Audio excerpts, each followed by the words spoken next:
araw para muli ay sambahin natin, purihin natin, dakilain natin ang ating Diyos sa buhay. Ito po ay araw para itaas ang kanyang pangalan. Pero before we come to the throne of God, have you considered yourself worthy to come to Him?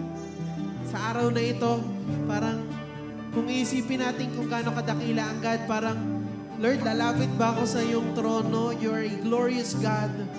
Yung aking daladala lang ay buhay ko na sira-sira pa. Buhay ko na wasak-wasak pa. But God is a good, good God. That whoever we are, hindi yun ang nagmamatter eh. When we worship God, ang nagmamatter ay kung sino siya.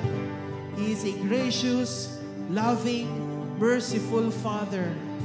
And as we come to the throne of grace, siya yung magbibigay sa atin ng ating, yung experience of worship, of His presence. Kaya tayong lahat ay tumayo. Let us come to God. Let's bring to Him our hallelujahs. Tanging hallelujah lang ang maiibigay natin sa Kanya. Pero alam natin that our God is thirsty sa ating worship, sa ating love. Hallelujah. So let's worship the King of Kings, Lord of Lords.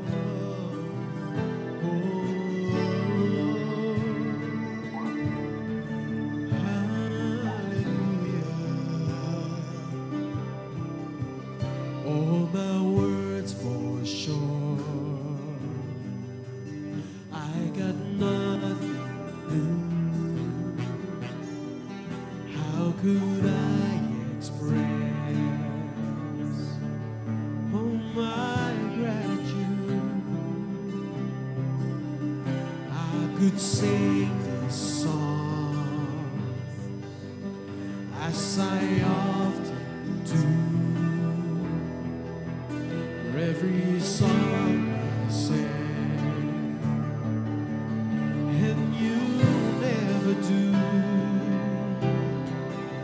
So I throw up my hands and praise you again and again. 'Cause all that I have is a hallelujah.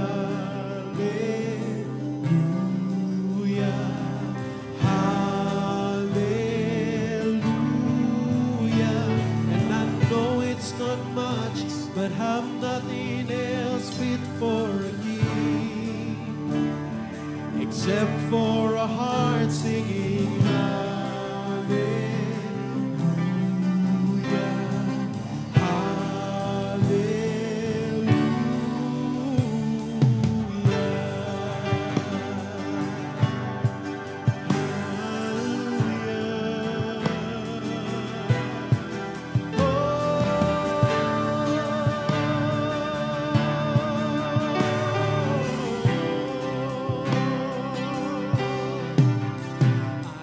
one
hindi enough ang aming buong buhay.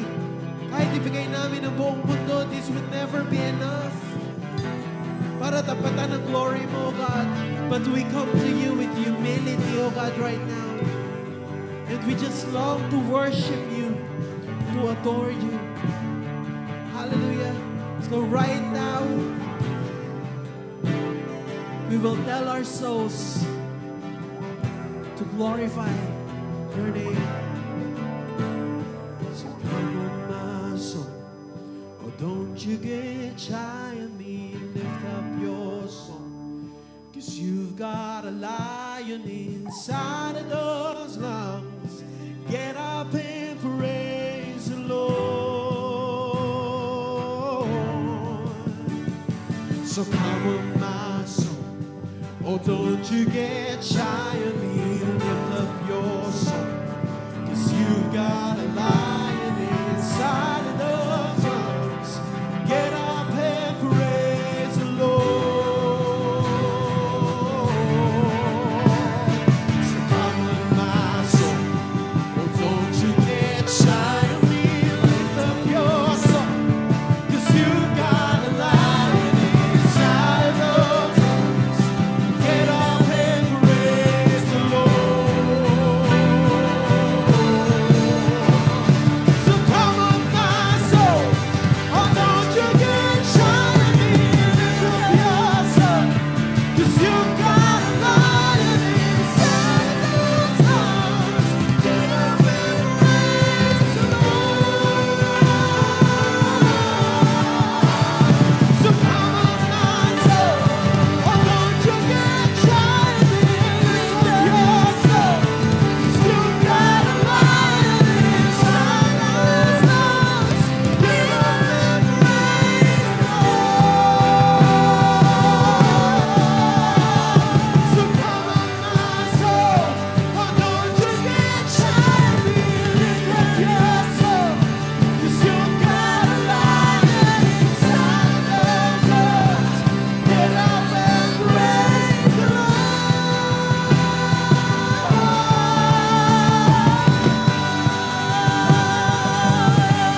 We worship the Lord. We worship the living God.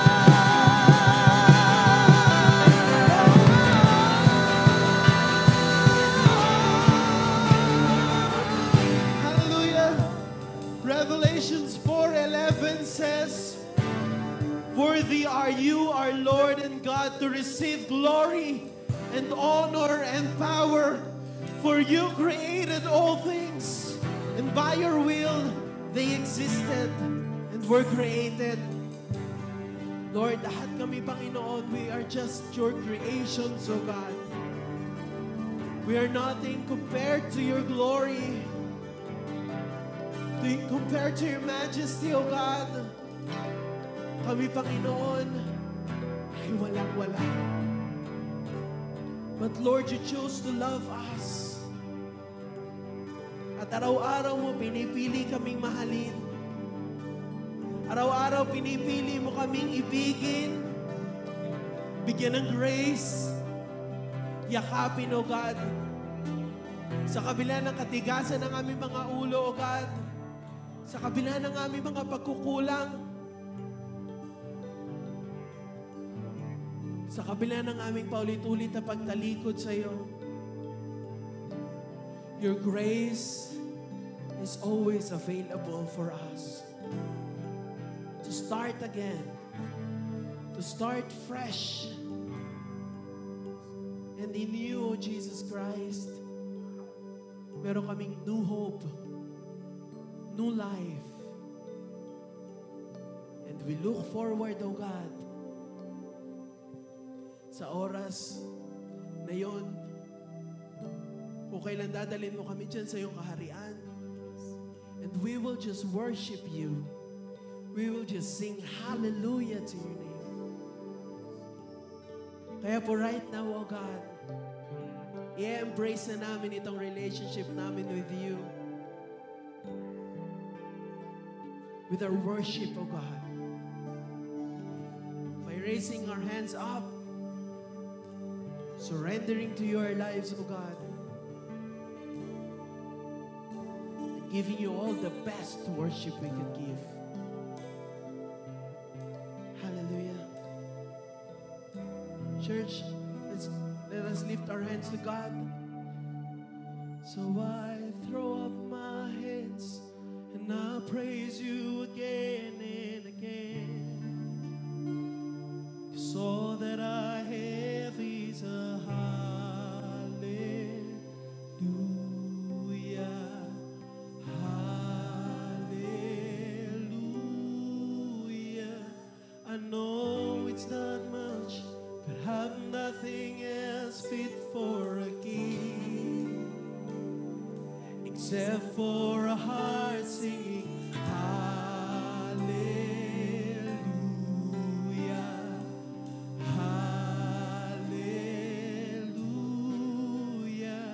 I throw up my hands and I praise you again and again. 'Cause all that I have is yes, Lord, this is all that we have, oh God. Our hallelujahs. Tanggapin niyo po ang aming mga papurit pagsamba. And I know it's not much, but have nothing else fit for a king, except for a heart singing hallelujah,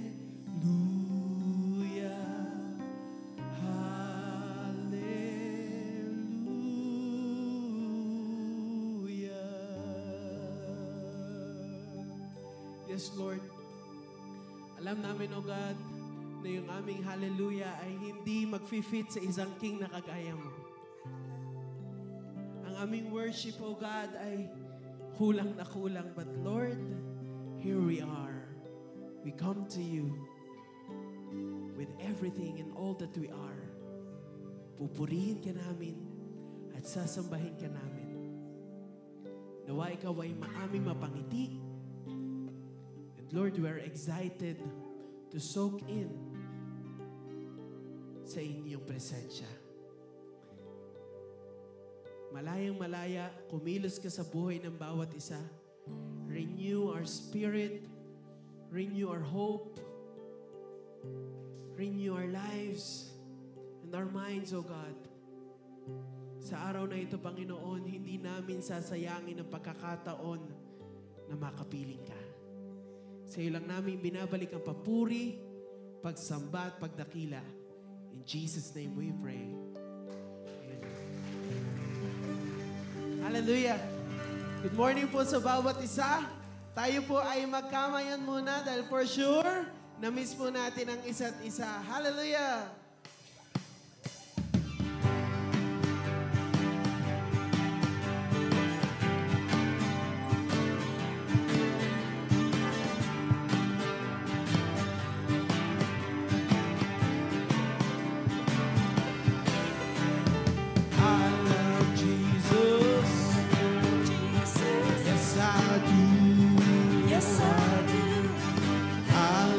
Jesus.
na po ba tayong umawit at sumamba sa ating Diyos sa buhay?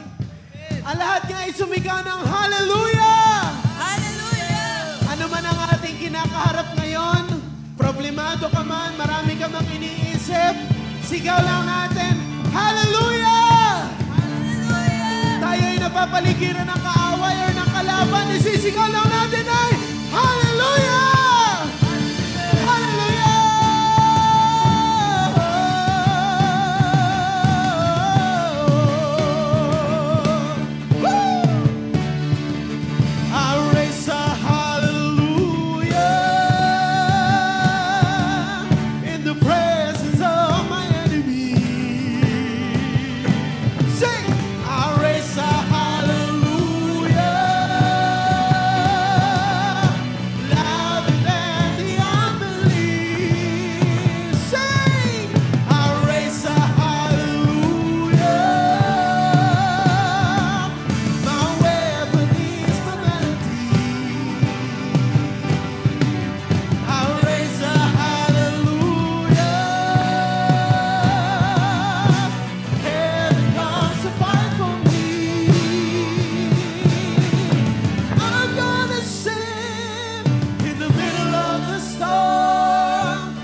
Hallelujah, hallelujah to the living God, to the mighty creator of heaven and earth. We will worship you, God. Itataas namin ang ngalan mo po sa dakong ito, Panginoon. For you're worthy of all our praises, of all honor, and all glory. You are a majestic God. Salamat, Panginoon, dahil ang aming sinasambang Diyos ay buhay at nakikita mo ang laman ng aming mga puso. And today, we set aside everything so that you will be glorified and you may be lifted up in our lives today.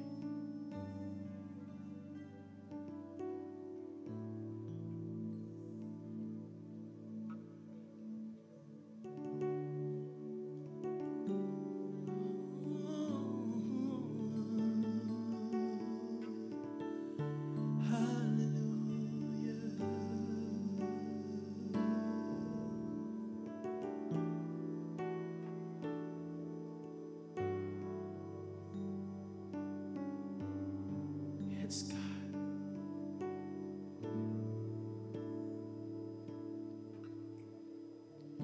Lord of all the earth and all the heavens, come and see your face.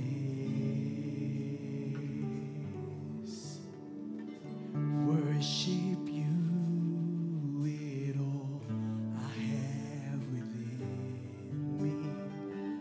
Humbled by your grace. Every heart, every nation, every tribe, creation will bow before your presence and sing. We sing, Lord of all the earth. Lord of all the earth and all the heavens, come and seek your face. Oh, worship you with all I have within me. Yes, humbled by your grace. Every tribe, every nation, every time of creation will bow before your presence and see.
You are high and lifted up,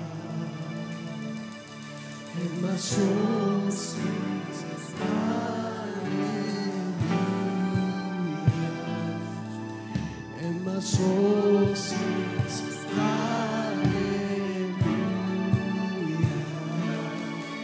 and my soul sings hallelujah, and my soul sings hallelujah, and my soul sings hallelujah, and my soul sings hallelujah to the Lamb of God. Majesty, Jesus, Lamb of God. Majesty,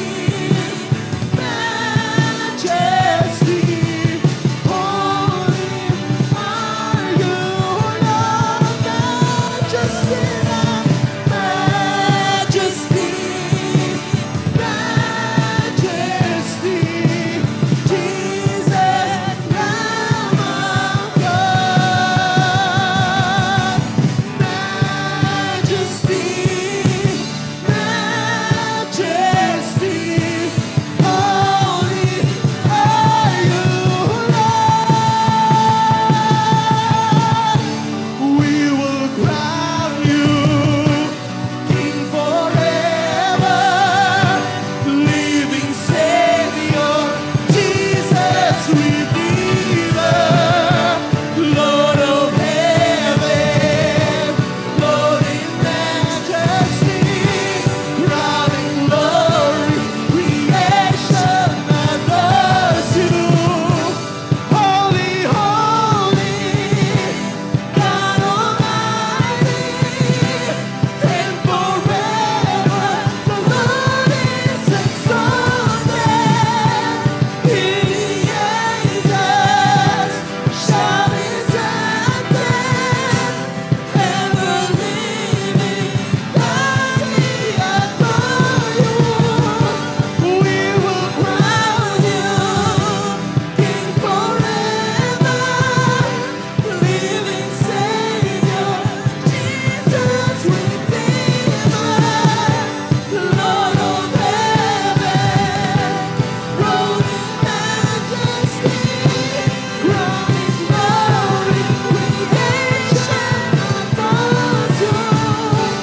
Holy, holy, God Almighty, and forever the Lord is exalted.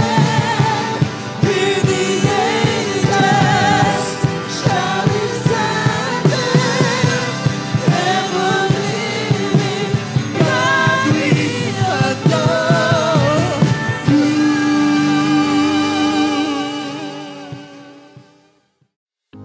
This is Christ Charismatic Fellowship International Incorporated, Sunday Service Online. Here, we get to worship God and listen to His Word together online. And though separated physically, we are still one as church.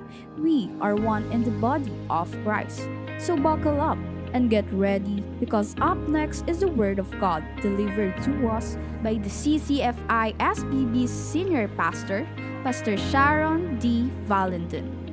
For more updates, please follow and like our Facebook page at facebook.com/ccfisbb. You may also subscribe to our YouTube channel and be part of our growing community online. Enjoy the service and God bless. Isang bola ng basketball sa kamay ko is worth 3,929 pag hinawakan ko yan.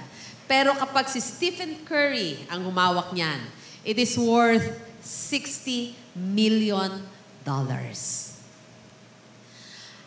Ang boxing gloves na suot-suot ko is worth 1,350. Pero ilagay mo yung same gloves na yan sa kamay ni Manny Pacquiao. Nung kalaban niya si Lloyd Mayweather, natalo pa siya noon. That fight was worth $130 million. Ang isang golf club sa kamay ko, useless lang yan. Pero ilagay mo ang same golf club na yan sa kamay ni Tiger Woods, isa yung Grand Slam Champion Club. At kikita yan ng malaki. It depends whose hands it's in. Ang isang tungkod sa kamay ko, pwede yung pantaboy ng ligaw na aso. Pero sa kamay ni Moises, pwede yung mag-part ng isang mighty sea. It depends whose hands it's in. Depende sa may hawak. Ang isang slingshot o tirador sa kamay ko, laruan lang yan. Pero kay David, it is a mighty weapon na kayang pumatay ng giant. It depends whose hands it's in. Ang isang pako sa kamay ko, pwede akong maglagay ng sampayan. Pero sa kamay ni Jesus Christ, magpuproduce siya ng salvation for the entire world. It depends kung kaninong kamay nakalagay ang mga pako na yan. Kung makikita po natin, everything depends whose hands it's in. Kaya lahat ng mga concerns natin, lahat ng mga worries, fears natin, lahat ng mga problema natin, lahat ng mga hopes, dreams natin, lahat ng ating mga relationships, pati ang ating family at pati ang sarili natin, ilagay natin sa ating Master's hand. Because in our Master's hands, merong katagumpayan. Nagbabago ang lahat. It all depends whose hands it's in. Tayo pong lahat ay magsagutang pagbasa sa Genesis 24, 1-14. Tumayo po tayong lahat. Abraham was now a very old man, and the Lord had blessed him in every way.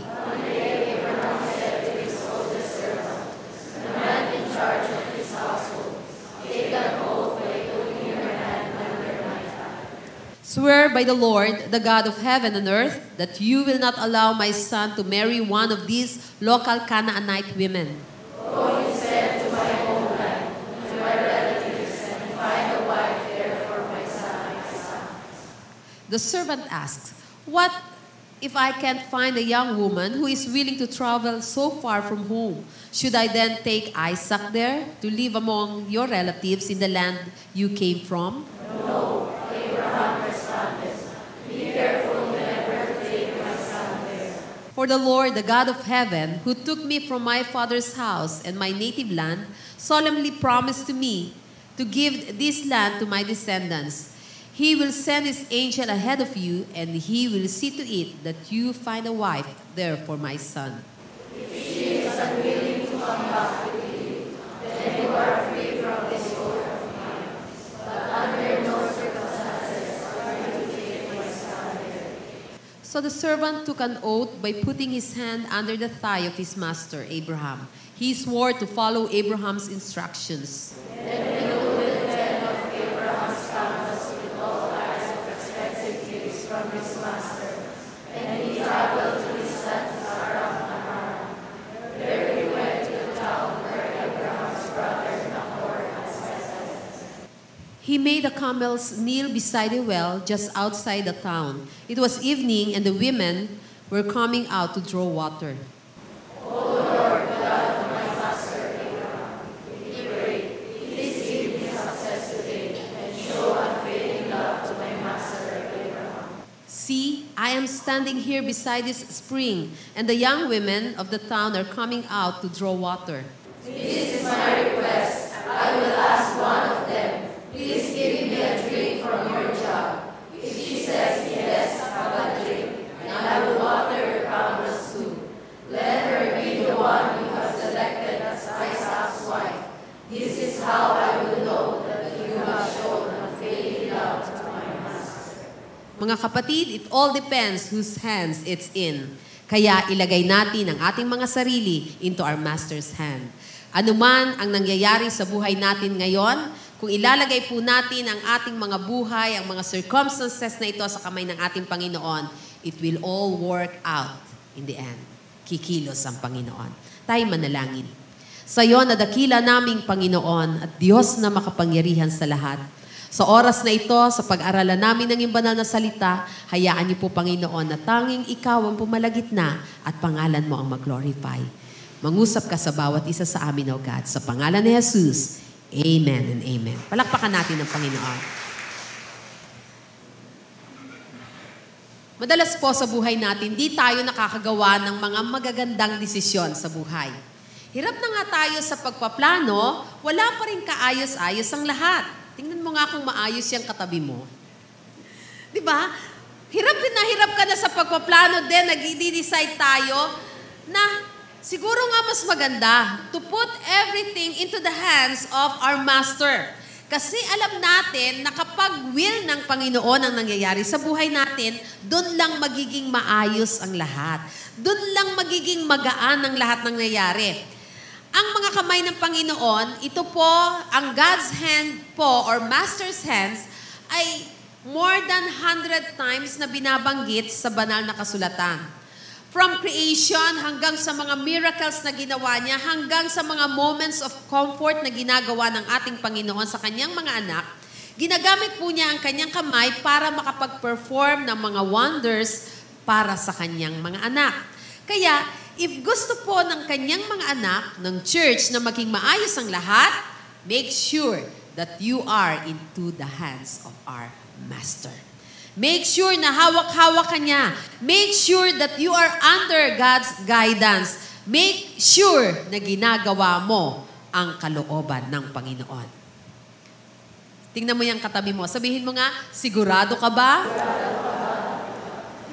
Diba? Kasi minsan, alam naman natin na will ng God yung ginagawa natin. Minsan, alam naman natin na pinag-pray ko to kaya kalooban to ng God.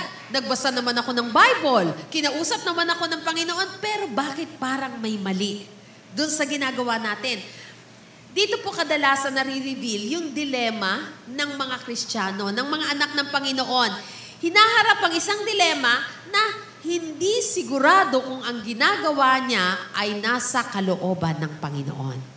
Hindi tayo sigurado kung kumikilos nga ba ang Panginoon doon sa mga plano na meron tayo. Kung ginaguide ba niya tayo, kung tayo ba ay nasa kanyang mga kamay. Ikaw kapatid, paano ka makakasigurado na ang ginagawa mo ay kalooban ng Panginoon? Nakasama mo ang Panginoon habang ginagawa mo ang lahat ng plano mo sa buhay mo. Yung mga decisions na ginagawa mo, tama kaya yan? Nasa kalooban kaya yan ng Panginoon? Ito po ang isang napaka-importanting desisyon na dapat ginagawa ng mga Kristiyano. Kikilos ka lang if hindi yung kagustuhan mo. Kikilos ka dahil sigurado tayo that we are in the Master's hand. Na merong Diyos na nagdadirect sa'yo. Na merong Diyos na gumagalaw sa buhay mo. Sa lahat po yan ang ginagawa natin. Paano ka makakasigurado na ang divine guidance ng ating Panginoon, ang direction niya ay nasa iyo? Sa Genesis 24, yung pong passage na binasa natin from verses 1 hanggang 14, hindi lang yung guidance ng Panginoon ang makikita natin na ibinigay niya sa kanyang mga tagasunod. Doon sa mga importanteng decisions na meron sila, makikita po natin kung paano kumilos ang Panginoon doon sa mga kondisyon o doon sa mga actions na ginawa nila, kung paano nila nakuha yung guidance ng ating God.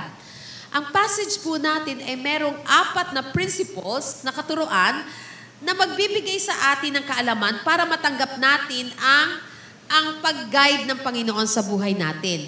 Para mas kasigurado tayo na guided tayo ng kanyang mga kamay.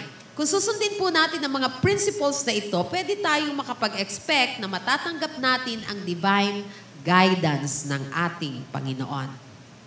Kung paano natanggap ni Abraham at nung kanyang servant na si Eliezer ang pagpapatnubay ng ating Panginoon. Ang una pong principle, para makasigurado tayo na kumikilos ang Master's hand sa buhay natin is knowing God's Word. Kinakailangan po, meron tayong kaalaman, meron tayong maliwanag na pagkakaintindi sa kalooban ng Panginoon at sa purpose niya sa buhay natin. Dapat alam mo ang sinasabi ng banal na kasulatan para po yung mga actions natin, yung mga directions ng Panginoon, ginagawa natin sa bawat actions na meron tayo. Yung knowledge po o yung kaalaman sa kalooban ng Panginoon sa atin comes first and foremost kapag ikaw ay nag-aaral ng salita ng Diyos. Dito sa church, meron tayong mga gadgets, merong mga Bibles doon sa gadgets natin, meron pong mga Tagalog Bibles dyan. Kinakailangan niyang mga yan ay nababasa. Kasi dito mo lang talaga malalaman ang kalooban ng Panginoon sa'yo. Dito lang marireveal yung plano ng Diyos sa'yo. Yung mga principles niya, yung mga kautusan niya, yung purpose niya sa buhay mo. Ang knowledge po sa banal na kasulatan ay napakahalaga para magsimula tayo na tanggapin yung kalooban ng Panginoon sa buhay natin, yung guidance ng God sa atin. At alam po yan ni Abraham. Alam niya ang kahalagahan ng salita ng God. Kaya naging tama ang kanyang first step na makatanggap ng guidance mula sa Panginoon. Sabi sa verses 1 and 2, Abraham was now a very old man, and the Lord had blessed him in every way. One day, Abraham said to his old servant, the man in charge of his household, take an oath by putting your hand under my thigh. Ang maganda po kay Abraham, ginusto niya na makita na matutupad yung plano ng Panginoon sa kanya sa pamamagitan ng kanyang anak. Yung plano, ano nga ba ang plano ng Panginoon kay Abraham? Na siya ay magiging father of many nations. At para matupad yung pangako ng Panginoon na ibibless niya si Abraham para maging blessing sa iba. Naiintindihan po ito ni Abraham. Kaya tinawag niya yung kanyang kanang kamay, yung kanyang utusan, para ipaliwanag yung covenant blessing ng Panginoon sa family nila. Sabi niya, ako ay pinangakuan ng Panginoon na magiging father of many nations. At ibe-bless niya ako para maging blessing sa iba. Kaya para kay Abraham, wala pong oras para magtamad-tamadan. Hindi tamad ang mga Kristiyano. Amen? Sabihin mo sa katabi mo, huwag tayong tamad. Alam ni Abraham ang pangako sa kanya ng Panginoon, kaya hindi po siya nanatiling nakaupo. Ginawa niya ang part niya. Nagsimula siya na maghanap ng asawa para sa kanyang anak. Nag-iisang anak. Iniisip po ng iba, matatanggap mo daw ang guidance ng Panginoon, ibig sabihin, wala ka daw ibang gagawin kundi maghintay. For instance, kapag wala kang work, hindi ka daw dapat naghahanap at nagiging aligaga sa paghahanap ng trabaho. Naghihintay lang dapat na maghanap o may lumapit sa iyo at merong mag-alok ng trabaho. Dahil yung mag-aalok na yon, yun yung pinadala ng God para magbigay sa iyo ng trabaho. Totoo kaya yon? Maling-mali. Ang kalooban ng Panginoon ay nangyayari sa atin, pero hindi po tayo dapat maging tamad. Gusto ng Panginoon na gawin natin ang ating parte doon sa kanyang pangako. Pero bago natin dapat gawin to, dapat alam natin at guided tayo ng salita ng Panginoon. Meron kang kaalaman sa salita ng Panginoon. Kaya ang Bible po ay hindi ginagabok sa bahay. Binabasa ang banal na kasulatan. Kung gusto mo na magkaroon ng katagumpayan, alamin mo ang nakasulat sa Bible. Ito ang ginawa ni Abraham. Dahil alam niya na magiging father of many nations siya, nag-iisa yung anak niya, si Isaac, alam niya na dapat si Isaac ay magkaroon ng asawa.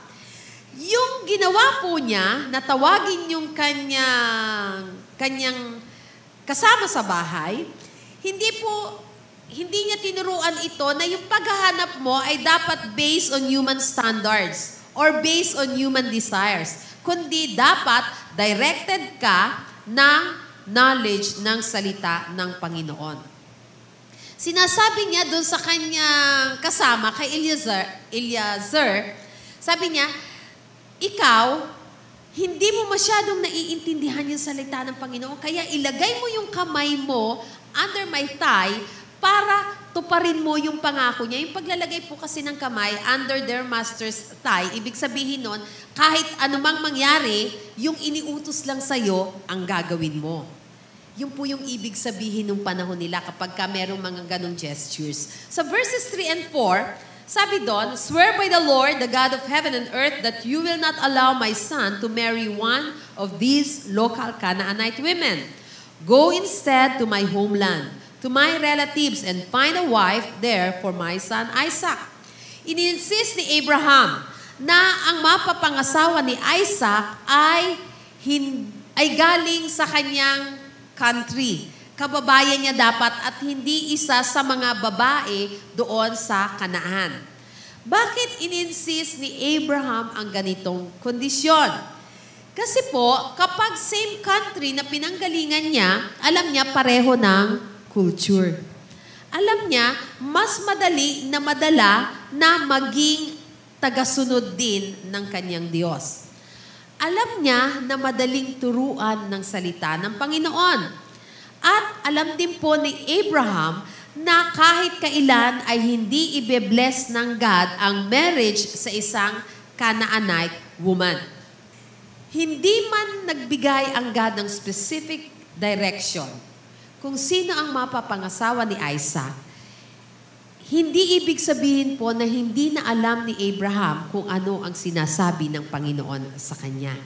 Kasi nung bata-bata pa po si Abraham, nabanggit na sa kanya ng Panginoon na yung karakter, yung ugali ng mga Kananeo, ng mga Canaanites ay wicked, masasama.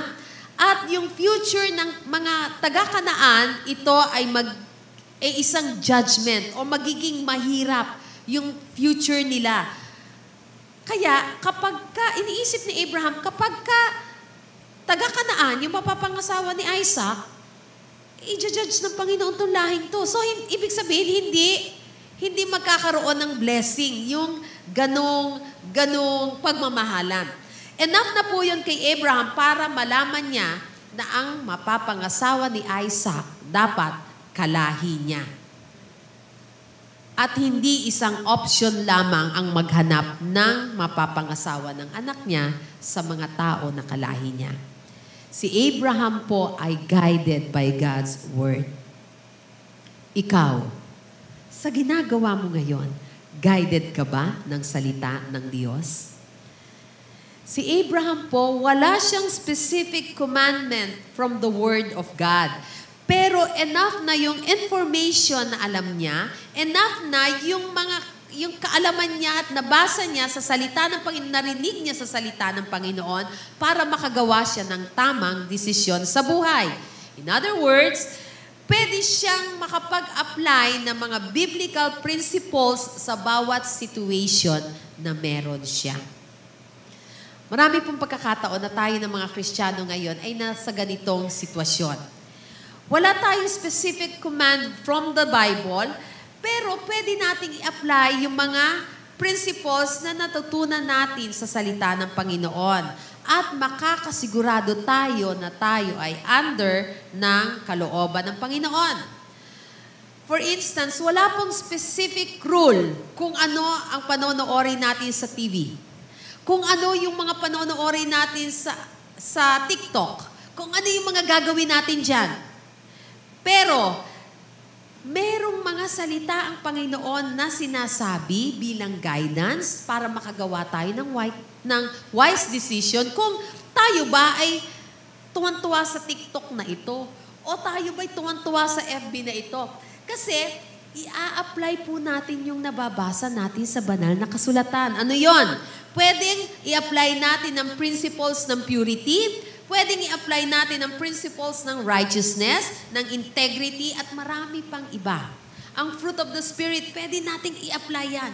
Kung yung mga pinapanood ba natin o yung ginagawa natin ay nakakapagbigay glory ba sa ating Panginoon. Ang guidance po ay hindi natin makukuha kung, ay, nandiyan si Pastora, sige, ibang gagawin natin. Huwag nating pakita itong ginagawa natin. Huwag muna tayong mag-TikTok kasi nandyan yung mga elders ng church. Huwag muna mag-TikTok. Hindi po nasa sa kanila yung guidance ng Panginoon. Ang guidance ng Panginoon ay nasa banal na kasulatan. Kaya kung nais mo na pagpalain ka ng Panginoon, basahin mo ang kanyang salita. Dahil yan ang totoo para sa ating mga anak ng Panginoon. Matatanggap natin ang direction ng Panginoon mula sa kanyang salita. Yun po yung first principle na meron si Abraham. Na-receive niya ang kamay ng Panginoon na kumikilos sa buhay niya sa pamagitan ng kaalaman na meron siya sa salita ng Panginoon. Knowing God's Word. Yon ang unang principle kung gusto mo na i-guide ka ng Panginoon. Pangalawa, ang second principle para ma-receive natin ang kamay ng Panginoon na kumikilos sa buhay natin is commitment to God's will.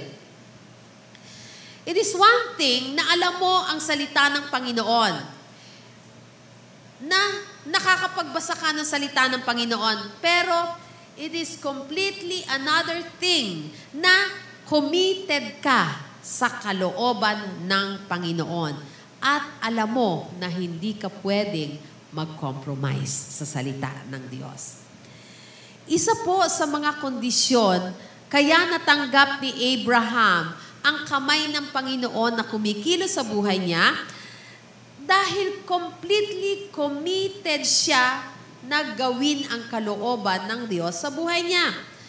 Ang Genesis 24 po ay isang passage na nagtuturo sa atin na ang guidance ng Panginoon ay nasa sa atin kapag tayo ay fully committed na gawin ang kalooban niya at hindi ang kagustuhan na meron tayo. May mga pagkakataon na alam natin, ang hirap talagang sumunod sa kalooban ng Diyos. Ang hirap talagang gawin yung will ng Panginoon sa buhay natin. Bakit? Kasi meron tayong sariling kagustuhan. Meron tayong mga sariling kaalaman. Si Abraham po, dinisplay niya yung commitment niya sa Panginoon sa pamamagitan ng yung providence ng Panginoon na display sa buhay niya sa pamamagitan ng commitment na meron siya. Sa verse 5, ang sabi doon, the servant asks, "What if I can find a young woman who is willing to travel so far from home? Should I then take Isaac there to live among your relatives in the land you came from?" Yung servant po, gusto niyang masigurado kung ano ang gagawin niya kapag gagawin niya o susundin niya yung principle number 1 na susunod sa pangako ng Panginoon, sa kalooban ng Panginoon, sa will ng Panginoon, pero hindi pa rin nangyari. O naging palpak pa rin. Hindi pa rin siya makakakuha ng asawa para kay Isaac. Basically, tinatanong po niya si Abraham, magbabago po ba ang isip ninyo? Na pwede kaya na yung commitment ninyo sa will ng Panginoon ay isa-isang tabi niyo muna kapag hindi nangyari o hindi naging victorious yung paghahanap ko ng asawa para kay Isaac? Kapag hindi ito umubra, papayag po ba kayo? Sabi sa verse 6, ano sagot ni Abraham? No. Be careful never to take my son there. Si Abraham po, committed siya sa will ng Lord. Sabi niya, makakita ka man o hindi ng babae doon, alam ko na i-guide ka ng Panginoon kasi sigurado ako na makakita ka. Pero hindi ka man makakita ng mapapangasawa ni Isaac, hindi pa rin siya mag-aasawa ng isang Canaanite woman. At hindi pa rin siya pwedeng bumalik dyan sa pinanggalingan ko. Kasi sinabi sa kanya ng Panginoon yon. Hindi tayo pwedeng makipag-compromise sa kautusan ng Panginoon. Hindi pwedeng, Lord, susunod naman ako, pero itong gusto ko gagawin ko muna ang kagustuhan ko.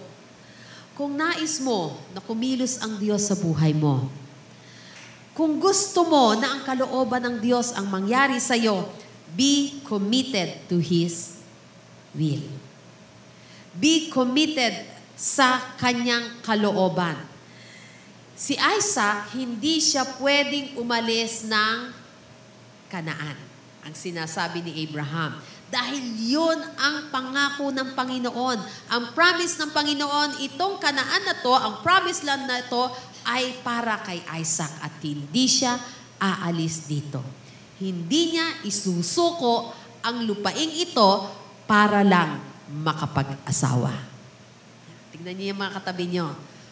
Walang sukuan. Sabihin niyo nga. Ang commitment natin sa Panginoon ay mananatili. Amen? Anuman ang mangyari, kahit mahirapan tayo.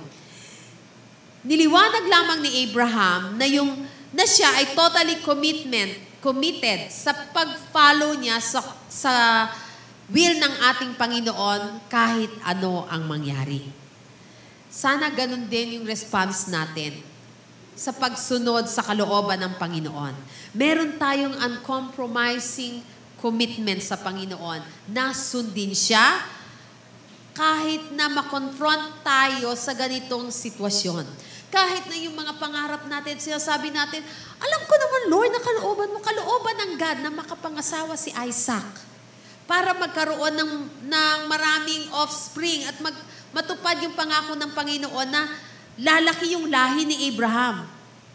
Pero kalooban din kasi ng God na manatili si Isaac doon sa promised land. At hindi siya makikipag-compromise. Matutupad ang kalooban ng God, hindi half-half. Buong kalooban ng God ang susundin natin. At para makasigurado tayo sa kamay ng Panginoon na kumikilos sa buhay natin, maging committed tayo sa kalooban ng God above our own will. Sabi sa Proverbs 3:6, seek His will in all you do and He will show you which path to take. Ang daming mga tao na nakikita nila ang sarili nila kahit mga Kristiyano na wala sa perfect will ng ating Panginoon. Ang dahilan, hindi fully committed sa plano ng Panginoon sa buhay nila. Maaaring ang mga Kristiyano ay nananalangin, nagbabasa ng kasulatan, nagsisik at nananalangin ng kalooban ng Panginoon sa buhay nila, but in reality, meron na silang sarili nilang plano. Ini-over na lang nila sa Panginoon ang plano nila at nanghihingi sila ng approval. Kapatid, kung nais mo na ang kalooban ng Diyos ang mangyari sa buhay mo, hindi ikaw ang magpaplano. Tanging sa Diyos dapat manggaling ang plano. Hindi approval ng God ang hihingin mo. Siya ang magsasabi sa iyo kung ano ang kalooban niya. Ang Panginoon po natin ay kikilos supernaturally sa buhay natin para mangyari yung mga pangako niya.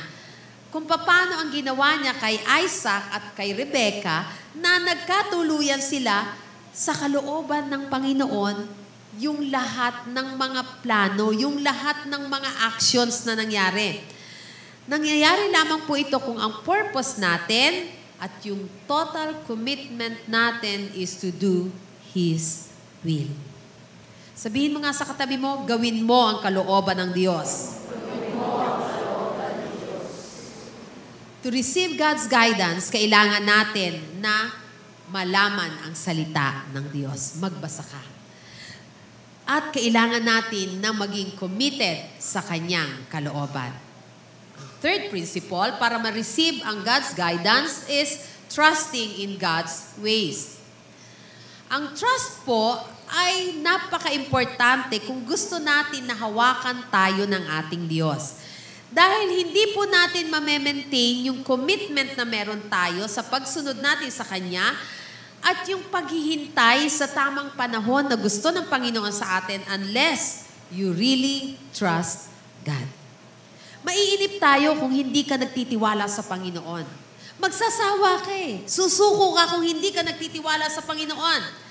Kinakailangan po na ang tiwala natin sa Panginoon, ibigay natin fully para siya ang mag-provide ng lahat ng bagay necessary na magawa natin yung kalooban niya sa buhay natin in His own way.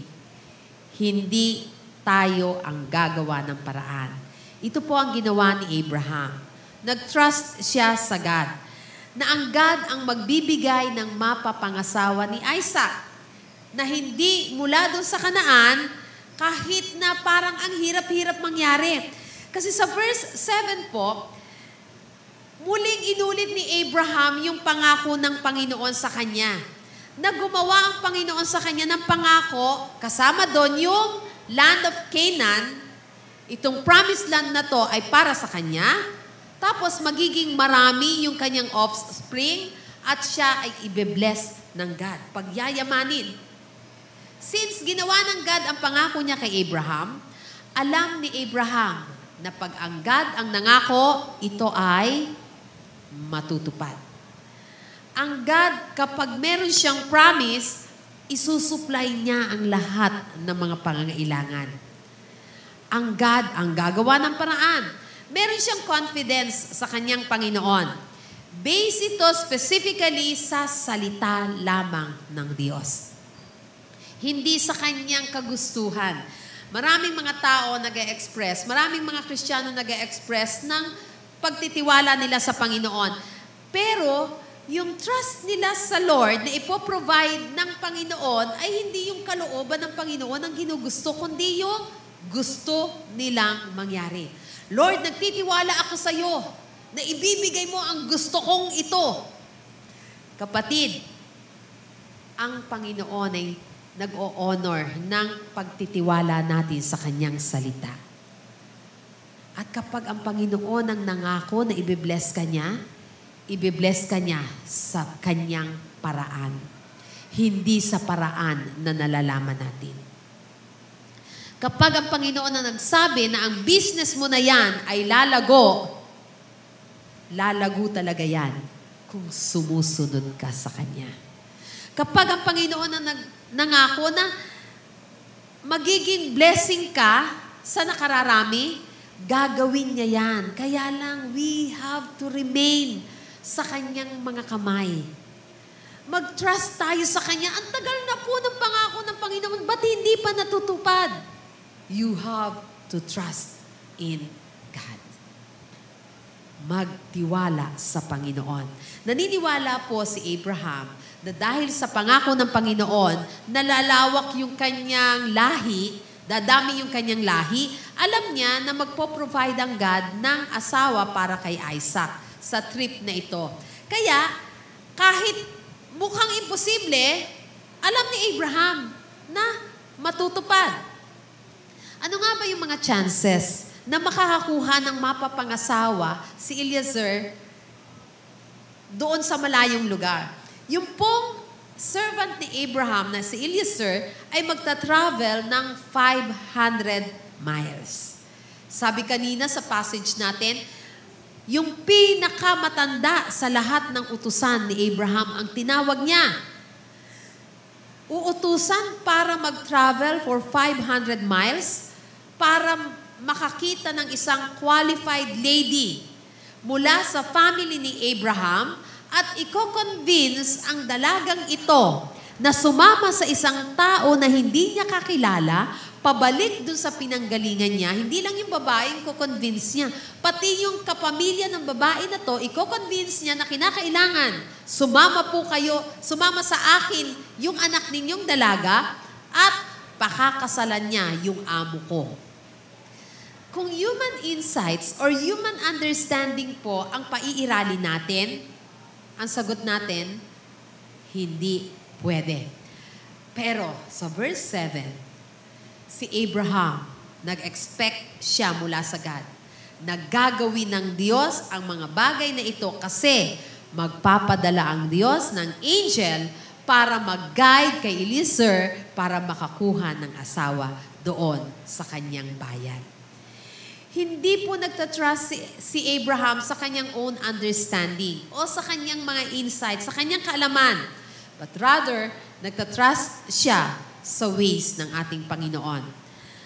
Ang pagtitiwala ng ito ay essential para i-direct po tayo ng ating Panginoon. Sabi sa Proverbs 3:5, trust in the Lord with all your heart, do not depend on your own understanding.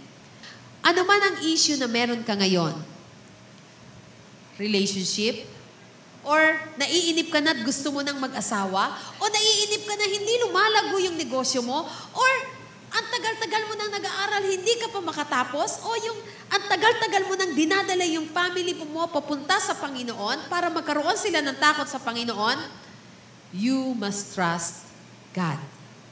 Dahil ang timing ng Panginoon, ito ang best. Amen? Sa timing lamang ng Panginoon tayo aasa. Ito yung right time at ito ang right way. Ito ang third principle na sinasabi ng salita ng Panginoon. Trust in God's ways. Sa Kanya ka lang magtiwala. Kasi nagtanong sa verse 8, yung servant ni Abraham. Sabi doon, kung unwilling siya to come back with you, then you are free from the oath of mine. But under no circumstances are you to take my son there. Ito ang sabi ni Abraham nung nagtanong yung kanyang servant. Itong sinabi po ni Abraham na to, hindi ito lack of understanding, hindi ito lack of trust sa Panginoon.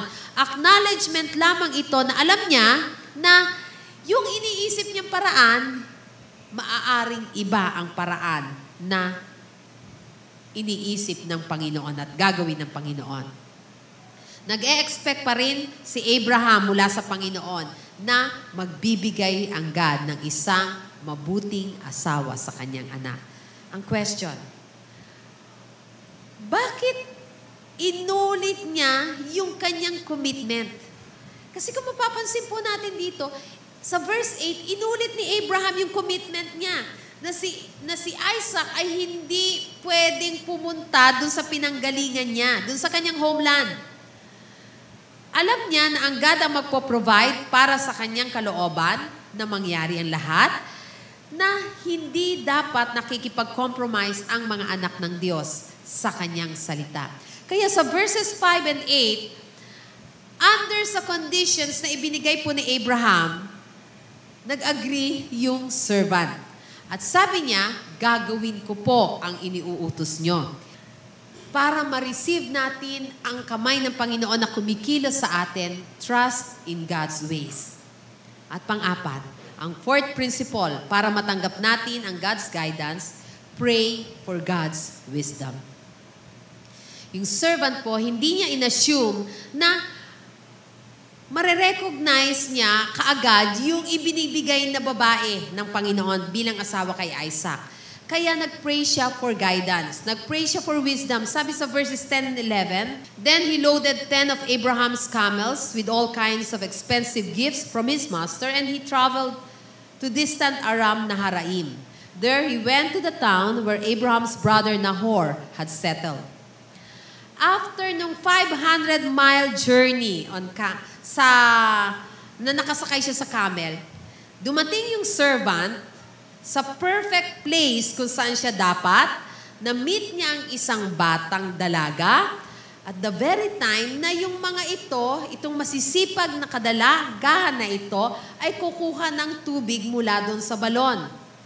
Sineswerte nga kaya siya? Hindi. Guidance mula sa Panginoon. Dahil sa kanyang mga anak, walang swerte-swerte. Amen? Hindi tayo sineswerte, kundi merong providence ang Panginoon. Merong pagka-guide ang Panginoon sa bawat isa sa atin. Ang Panginoon ang nag-aayos ng lahat ng circumstances na ito perfectly para matupad ang kalooban niya sa kanyang mga anak. Ang knowledge ni Abraham ang commitment na meron siya, at ang trust niya sa ating Panginoon, kumikilos ang Panginoon sa lahat ng ito na circumstances na nangyayari sa buhay niya at pinagtatagni-tagni niya ang lahat. Ako po ay naniniwala na ang lahat ng mga circumstances sa buhay natin, minsan masaya tayo, minsan malungkot tayo, kung hahayaan natin na kumilos ang Panginoon. Kung ilalagay lang natin yang lahat ng yan sa kanyang mga kamay. Kung tayo lamang ay magbabasa ng banal na kasulatan, i-commit natin ang sarili natin na gawin ang kalooban ng ating Panginoon. Magta-trust tayo sa ating Panginoon na gagawin niya ang kanyang mga paraan, ang kanyang mga ways sa buhay natin. Then, kinakailangan po nating mag-pray pa for wisdom. Ito ang fourth step. We have to pray for His wisdom. Dahil ang God, kikilos siya, pero kinakailangan nating maging matalino. Kung ano yung mga choices na dapat nating gawin. Alam ko po marami sa inyo, ang titingnan ninyo yung buhay ninyo noon. At makikita ninyo yung evidence na yung mga bagay, yung mga circumstances sa buhay niya, pinagtatagni-tagni ng Panginoon para mangyari yung kalooban niya sa inyo. Iisipin niyo, kaya pala nangyari yun. Kasi ito pala ang kalooban ng Diyos sa akin. Kaya ko pala na-meet ito noon. Kasi may gagawin ang Panginoon. Ganyan po kumilos ang Panginoon sa buhay ng kanyang mga anak. Kaya para maging matalino tayo, manalangin ka. Kasi sabi sa verses 12 to 14, O Lord, sabi ni Eliezer, God of my master Abraham, please give me success today and show unfailing love to my master Abraham. Nanalangin siya na magkaroon siya ng success sa gagawin niya para maipakita yung pagmamahal ng Diyos sa kanyang master na si Abraham. Sabi niya, See, I am standing here beside this spring, and the young women of the town are coming out to draw water. This is my request. I will ask one of them, please give me a drink from your jug. If she says, yes, have a drink, and I will water your camels too, let her be the one you have selected as Isaac's wife. This is how I will know that you have shown unfailing love to my master. Na-realize nung kanyang servant, nung servant ni Abraham, na ito ang kalooban ng Panginoon at kinakailangan kong maging matalino. Namimiss po minsan natin yung guidance ng Panginoon dahil kulang tayo sa katalinuhan na nagmumula sa ating Panginoon. Kadalasan gumagawa tayo ng napakaraming mga decisions based on our own wisdom.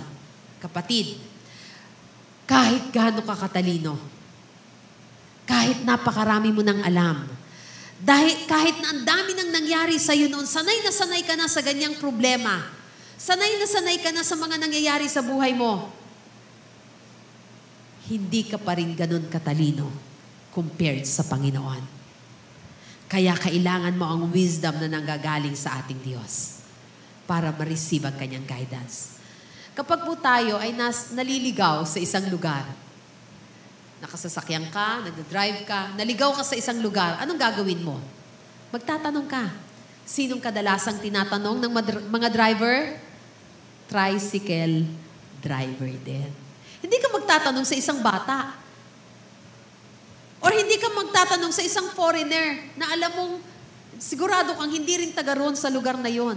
Ang tatanungin mo lagi, kadalasan ay mga jeepney drivers, mga tricycle drivers, kasi alam nila ang pasikot-sikot sa lugar na yon. Kapatid, ang dami nating mga bagay na hindi naiintindihan sa mundo. Maging sa buhay natin, matuto tayong magtanong sa Panginoon. Manalangin tayo at hingin ang wisdom na nanggagaling sa Kanya. Expect natin ng Panginoon na sa Kanya manggagaling ang katalinuhan. Kasi sabi niya sa James 1:5-7, kung kulang kayo ng karunungan, ask me. Kasi hindi ako madamot para bigyan ka ng karunungan. Sa mga kamay ng Panginoon, sa guidance ng Panginoon, sa providence ng Panginoon, tanging magkakaroon tayo ng katagumpayan. Meron pong isang auctioneer na nagtitake ng bid doon sa lahat ng mga household items na meron siya. Pagod na siya, gusto na niyang umuwi. Kaya lang, hindi siya makauwi kasi meron pang isang item na hindi nabebenta. Isang lumang violin. Hindi na maganda, hindi ba tumutugtog ng ayos. So, nagmamadali na yung auctioneer na magbigay ng bid niya. Sabi niya, sinong bibili nito for 10 pesos? Tahimik lang yung mga tao, walang nagtataas ng kamay. Tinaas niya, sabi niya, 15 pesos, 20 pesos, wala pa rin, 50 pesos, talagang walang umaakyat o walang nagtataas ng kamay para bumili dun sa old violin na yon. Tapos merong isang elderly man, mga late 40s na siya, pumunta siya dun sa unahan. Kinuha niya yung violin, pinalitan niya ng string. Tapos nilagyan niya ng oil yung pihitan. Itinono niya yung violin at pinatugtog niya ang violin. And that was the sweetest music you could ever hear noong oras na yon. Nagpalakpakan yung mga tao. Pinalakpakan nila yung tumutugtog. Pagkatapos ng pagtugtog na magaling, umupo na yung lalaki. Yung auctioneer, sabi niya, sinong bibili for 20,000?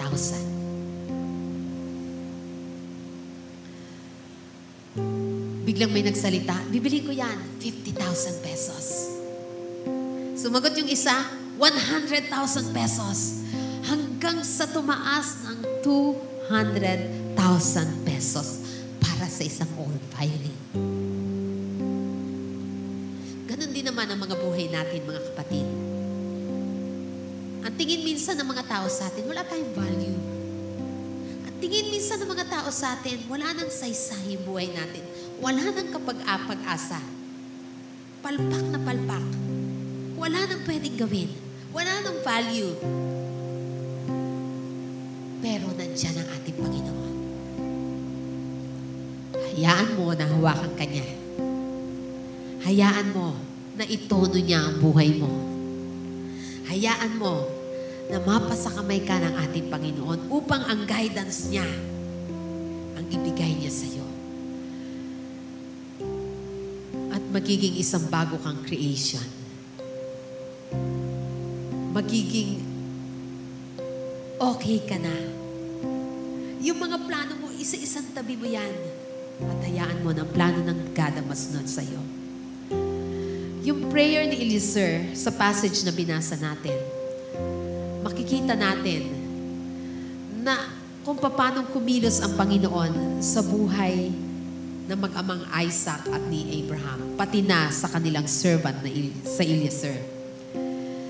Ang mga biblical stories po na ito ay nakarecord para bigyan tayo ng katuroan na pwede nating i-apply sa mga panahon na ito. Ang guidance po ng Panginoon sa atin ay maa-attain lang natin at makukuha natin through His Word. Receive His Word. Know God's Word. And be committed sa Kanyang kalooban. Trusting in His ways and praying always for His wisdom. Let us all be in our Master's hand. Tayo pong lahat ito ngayon.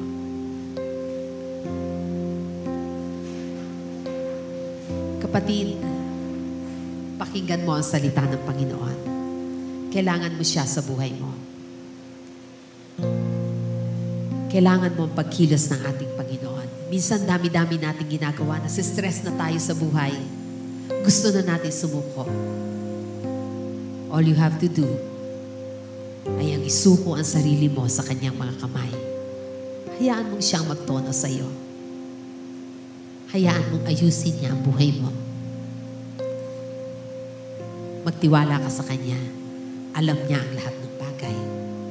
At siyang kikilos at gagawin Kanyang isang bagong nilalang. Heavenly Father, Alam namin na wala kaming magagawa kung sarili lamang namin ang aming paiiralin. Kung mga plano din lamang namin ang susundin namin, papalpak at papalpak ito. Kung yung mga dreams lamang namin ang gusto naming abutin, to the point na nako-compromise na ang inyong salita, walang katagumpayan sa lahat ng ito. Pero sigurado kami, Panginoon, na kung kami ay nasa iyong mga kamay, merong pag-asa. Merong katagumpayan. Kung kikilos ka sa buhay namin, Panginoon, mababago at mababago ang mga circumstances na meron kami. Kaya Heavenly Father, tulungan mo kami to trust in your word. To know your word. Basahin namin ito sapagkat dito manggagaling ang iyong kautusan. Ang maging committed kami sa salita mo, sa kalooban mo sa amin, O Diyos. Tulungan mo bilang yung mga anak na patuloy kaming magtiwala sa iyo sa lahat ng pagkakataon. Kung naiinip na kami, Panginoon, na matupad ang mga pangako mo sa amin, Lord, hindi pa rin kami susuko. Kasi alam namin at nagtitiwala kami na ikaw na nangako sa amin, tutuparin mo ang mga pangako na iyon. At hayaan mo, Panginoon, na patuloy kami magtiwala sa katalinuhan na meron ka. Kaya lagi kami lalapit sa iyo sa pamagitan ng panalangin. Sa ganitong paraan, Panginoon, patuloy namin isusuko ang sarili namin sa iyong harapan. Maguna ka, maghari ka. Ikaw ang aming maging Diyos. Panginoon ang aming buhay. Sa pangalan ni Jesus, Amen.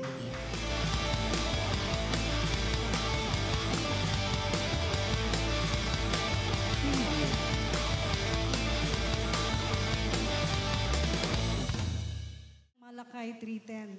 Ang sabi po dito, dalhin ninyo ng buong buo ang inyong mga 10 bahagi sa tahanan ng Diyos upang matugunan ang pangangailangan sa aking tahanan. Subukin ninyo ako sa bagay na ito kung hindi ko buksan ang mga bintana ng langit at ibuhos sa inyo ang masaganang pagpapala. So, ang tithes and offering po ba sa inyong palagay, ano ang nafe-feel ninyo pag pinag-uusapan ng tithes and offering? Ang tithes and offering po kasi is a beautiful thing. Ito po ay nagre-release ng blessing ang God. Pero, ang focus natin, kailangan natin talaga ang blessing ng God. Lahat tayo nangangailangan ng blessing ng God. Pero, ang focus natin sa pagbibigay natin ng ating handog at ikapo, dahil mahal natin ang God. Yung mga utos niya ay dapat nating sundin. God needs our love and faithfulness sa Kanya at sa ating Panginoong Jesus. Kung wala tayong pag-ibig sa Panginoon, hindi natin magagawang ibigay ito. O maaari tayong magbigay ng walang pag-ibig. Pero, ang ating God ay nauuhaw sa pag-ibig niya natin para sa Kanya. So ito ay isa pong ang motive natin kaya tayo magbibigay dahil mahal natin ang ating Panginoon. Tithe is a beautiful thing, sabi. It blesses the giver. So, ang tanong naman dito, ano naman ang kondisyon ng puso mo pag nagbibigay ka? Hindi lang dahil binibless ka ng Lord. Kundi yun nga, number 1, mahalin natin ang God, sundin natin ang utos niya. It's all about our heart. Kasi nga, may mga kondisyon tayo minsan, may mga sitwasyon tayo na mahirap, lalo na financially, usapang pera, nahihirapan tayo. Pero kung mahal natin ang God, mangingibabaw ang ating layunin na ibigay ang para sa Panginoon upang siya ay ating maparangalan. Upang hindi niya sabihin na ninanakawan niya tayo. Tayo'y anak niya, sabi nga kanina, ilagay natin sa kamay ng Panginoon ang lahat ng bagay manampalataya tayo sa Kanya, maniwala tayo na siya ang God na kayang ibigay ang lahat ng ating pangangailangan. Higit pa doon. Kaya mag-trust lang tayo sa ating Panginoon. Ang tithes and offering po, ay ika-clarify ko lang po ang tithes and offering po ay nagagamit po dito sa church, sa mga manggagawa, sa mga humahayo. Marami tayong ministry sa labas. Meron tayong ministry na nagtuturo sa elementary school sa Santa Clara, dito sa may San Pascual. Meron tayong ministry doon sa school. At marami pang iba, madaming pinupuntahan ang mga ibinibigay natin dito sa church. Bilang pasasalamat sa ating Panginoon, gagawa tayo para maitaas din natin ang Panginoon. May spread out ang mabuting balita. Hindi lang ito para binigay natin, kundi para maikalat, maraming makapakinig ng magandang balita, maraming maliligtas, maraming mabibless. Marami tayong maaakay na mga tao na wala pang pagkakilala sa Panginoon. Yun po ang pinaka-target natin. So, ang atin naman pong building fund, alam natin na ang pinakamagandang example po sa Bible sa pagbibuild ng building ng kaharian ng Diyos ay walang iba kundi si Haring Solomon at si Haring David. So, ginamit sila ng God. Gumamit ang God ng mga tao na nakatulong ni Haring Solomon at ni Haring David para ma-build ang building. Ginamit ang mga taong nakapalibot sa kanila, may nagbigay ng mga gold. Marami, ang daming mga talents ang mga tao na ibinigay. So dito sa ating kondisyon ngayon, tayo ay may goal na bumili ng panibagong lupa at makapag-build ng panibagong building. Sino ang gagamitin ng God? Walang iba kundi tayo. So, ilalagay natin sa kamay ng Panginoon ang para dito, pero hindi ibig sabihin nun, uupo na lang tayo. Gagawa tayo. Magpipray tayo, kikilos tayo, ang God ay kikilos at ibibigay ang para dito. Dahil sabi nga sa Bible, tayo ang nagpaplano, pero ang God ang nagpapatupad. Mangyayari yon dahil ito ay para sa Panginoon. Sige po, magbigay po tayo. Every blessing you pour out, I'll turn back to praise. When the darkness closes in, Lord, still I will say,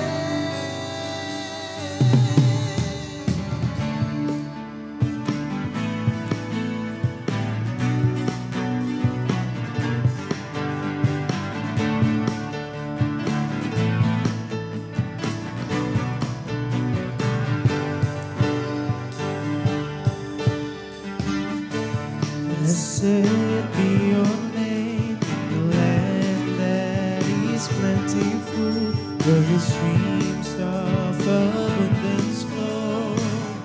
Blessed be your name. Blessed be your name when I'm found in the desert place. Though I walk through the wilderness, blessed be your name. Every blessing you pour out, I'll turn back to praise. When the darkness closes in, Lord, still I will say, blessed be the name of the Lord. Blessed be your name. Blessed be the name of the Lord. Blessed be your glorious name. Blessed be the name of the Lord. Blessed be your name. Blessed be the name of the Lord. Blessed be your glorious name. Blessed be your glorious name. Blessed be your glorious name.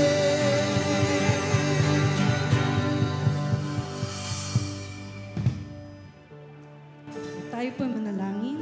Panginoon, salamat po sa dakilang pag-ibig mo sa amin. Salamat sa mga salita mo, Lord, na nagbibigay sa amin ng kalakasan, ng pag-asa, ng katatagan, na kami ay magtiwala sa iyo, Panginoon. Ikaw na aming Diyos na nagmamahal sa amin. Tunay nga po na hindi namin masukat ang kagandahan ng loob mo, Panginoon. Hindi sapat ang salita namin, Lord, para may balik namin sa iyo ang papuri at pasasalamat.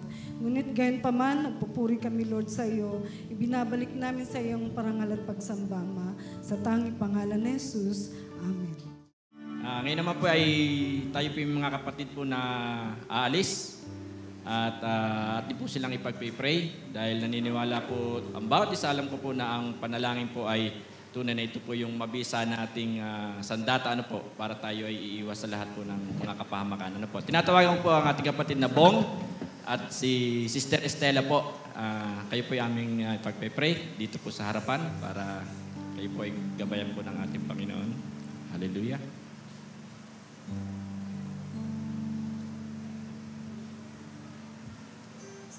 Kailan nga pala ngayong alis? Merkules pa. Wednesday po. At ang punta po niya ay sa Papua po. At napakabilis po ng araw. Ating kapatid ay alis na uli. Dito. Kayo naman po sis. Punta. Pupunta po ako sa Greece. Sa Greece po, Greece. Opo. Sa kailan po? Alis po ako ng 24 sa Sabado. Sige po. Sige po. At bago po tayo mag-pray, ay nais ko pong basahin yung pong Psalms 121 verse 5 to 8. Sabi po dito ay, the Lord is your keeper, the Lord is your shade at your right hand. Verse 6, the sun shall not strike you by day, nor the moon by night. The Lord shall preserve you from all evil. He shall preserve your soul. The Lord shall preserve you going out and your coming in, from this time forth and even forevermore. Amen. Atin pong silang ipag-pray. Hallelujah. Dakilang Diyos na makapangyarihan po sa lahat, narito po kami lumalapit na may pagpapakumbaba, Panginoon. Narito po, Panginoon, inyong mga anak. Lord, sila po ay magta-travel, Panginoon, at papunta po sa ibang bansa. Dalangin namin ang patuloy niyong pag-iingat sa bawat isa sa kanila, Panginoon. Alam namin na Ikaw yung Diyos na mag-iingat po sa kanila, Lord God. Kaya dinadalangin po namin simula pag-alis nila sa kanilang tahanan, O God, ang lahat po, Panginoon, ng kanilang sasakyan, O God. Patuloy niyong ingatan at gabayan, Panginoon. Iligtas sa lahat ng kapahamakan.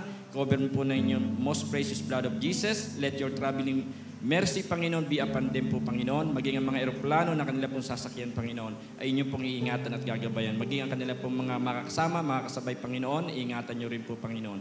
Dalangin din po namin, Lord God, ang kanilang pinagtatrabahuhan, Lord. Patuloy niyong pagpalain. Pagpalain niyo po, Lord, ang kanilang mga company, Panginoon. Patuloy na nagpo-provide po sa kanila, Panginoon, ng trabaho, Panginoon.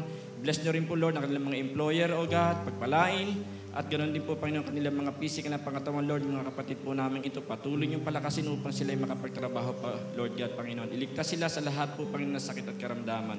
At patuloy na Ikaw makita sa kanilang mga buhay po doon, sa kanilang mga pagtatrabaho, O God. Ikaw mataas, patuloy silang maging ilaw at asin po sa kanilang mga kasamahan po sa trabaho, Panginoon. Lord, dalangin namin, Lord, ang kanilang pamilya na may iwan po rito pansamantala. Patuloy niyo rin pagpalain, O God. Patuloy na i-provide ng kanilang mga pangailangan, O God, at higit sa lahat yung communication, Panginoon, nila sa kanilang pamilya ay patuloy na maghari, Panginoon, at Ikaw ang laging maging sentro po ng kanilang buhay, O God. Lord, salamat po. Pinupuri namin kayo, pinapasalamatan, at wala na po kami maibabalik pa, Panginoon, kundi ang patuloy namin kayong purihin, dakilain at sambahin, O God, sa Espiritu at katotohanan. Ito po ang aming dalangin. In Jesus' name we pray. Amen. Tayo po ay nasa kamay ng ating makapangyarihan Diyos. Amen? At dahil tayo nasa kamay ng ating amazing Father God in heaven, ang value mo ay hindi basta-basta. Amen? Ikaw ay worth ng so much love at buhay ng Diyos ang binigay niya para sa iyo. Kaya ibigay natin ang ating buhay sa pagpupuri at pagdakila sa ating Panginoon. Hallelujah!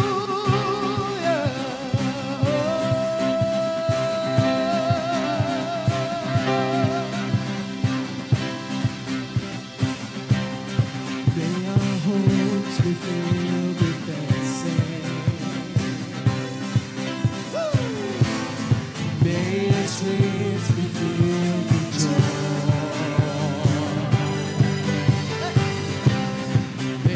righteousness bow to Jesus.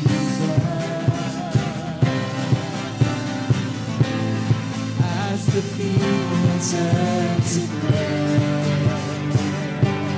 from the mountains to the valley, hear our praises rise to you. From the heavens to the nations, hear our singing, fills the air. They are light shining in the darkness as we walk before the cross. May your glory fill the whole earth as the waters o'er the seas. From the mountains to the valley,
Panginoon, ilalagay namin ang aming mga buhay namin sa iyo.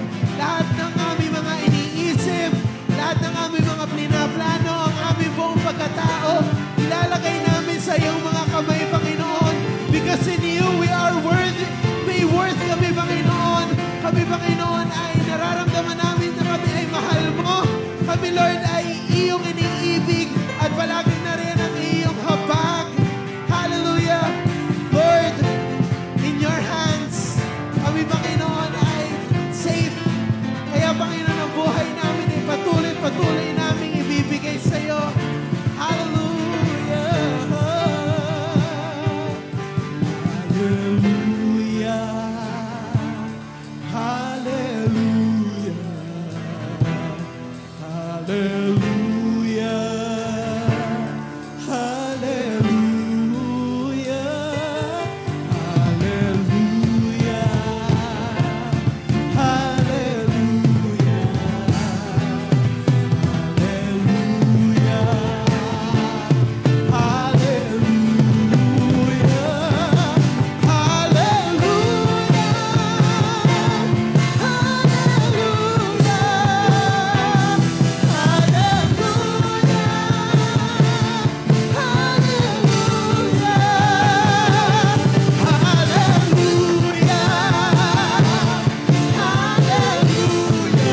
aming Ama, Ikaw ang aming napaglingkuran at napapurihan.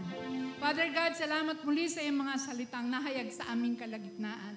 Tuwing nga, Ama, na yung mga salita, O God, ay patuloy naming aalamin. Tulungan mo ang bawat isa, O Diyos. Buksan ang aming mga Biblia sa aming tahanan na matagal lang hindi nabubuksan. Father God, tulungan mo ang bawat isa aming Ama na umauhaw sa iyong mga salita. Father God, ang aming pag-asa, Panginoon, ay kayo. Ang aming mga buhay, sinasalig namin sa iyo, Ama. Kaya tulungan mo kami, aming Diyos, na masunod namin ang iyong kalooban. Patuloy kaming manalangin, patuloy namin hanapin ang iyong nais, Panginoon, at huwag ang aming mga sariling gusto. Tulungan mo kami, aming Ama, ng aming pamilya, Panginoon, ay madala namin sa inyong harapan. Aming Ama, kami, Panginoon, ay yung mga lingkod, nagnanais ng aming mga mahal sa buhay ay madala namin sa inyo. Kaya, Father God, i-guide mo kami, aming Ama, tulungan mo kami na maramdaman namin, O Diyos, ang pagkilos mo sa buhay namin. Tulungan mo ang bawat isa, O Diyos, hallelujah, na maging kagamit-gamit po ninyo sa ubasan po ninyo. Una, sa aming mga pamilya, pangalawa, sa aming mga kaibigan, sa aming mga kapitbahay, sa aming mga kamag-anak, na marinig nila ang iyong salita. Father, salamat po dahil alam namin, Lord, nagagabayan kami ng banal na Espiritu, O Diyos, upang ang aming plano sa buhay na nagmumula sa inyo ay maihatid namin sa aming mga mahal sa buhay. I-guide mo kami, aming Ama, sa pamamagitan ng aming aral ngayon na natutunan na kami laging manalangin, hanapin ang iyong kalooban, alamin namin ang nais po ninyo para sa aming buhay, para sa aming mga mahal sa buhay, sa aming pamilya. Aming Ama, i-guide kami ng banal na Espiritu. Huwag mong hayaan kami, Panginoon, mamligaw, kundi patuloy kami, O God, magtiwala sa inyo, sapagkat ang iyong pangako ay totoo at gagawin po ninyo, O God, ang lahat ng naroon sa Biblia. Kaya, Father, tulungan mo nga po ang bawat isa. Hallelujah, hallelujah. Father, salamat po sa iyong mga anak na ginamit po ngayong araw na ito. Pagpalain po ninyo ang bawat isa, una sa aming leaders, Pastora Sharon. Kayo, Panginoon, magpala sa kanya. Patuloy mong bigyan pa siya ng kalakasan ng kanyang physical na pangangatawan. Ganun din po ang kanyang spiritual na pamumuhay. Alam namin, Lord, na ikaw ang patuloy na tumikilos sa buhay niya. Kaya, Father God, pagpalain mo siya, maging ang lahat ng narito, Panginoon, ng mga kapatiran, ang bawat isa ang mahangad namin, Lord, na ang buhay namin ay magwasto sa inyong harapan. Sa aming kilos, gawa, pananalita, Lord, makita ka at maramdaman ka na kami, Panginoon, ay iyong mga anak, kami, Panginoon, ay inyong pinapatnubayan. Father God, salamat, salamat. Ganon din, O God, ang mga anak po ninyo, O Diyos, na ginamit nga po sa inyong unahan, pagpalain po ninyo, O God, silang lahat. I-guide po ninyo, O Diyos, Father God. Hallelujah. Mga kapatid, minsan pa, banggitin natin kung ano man ang kailangan natin sa ating Diyos araw na ito.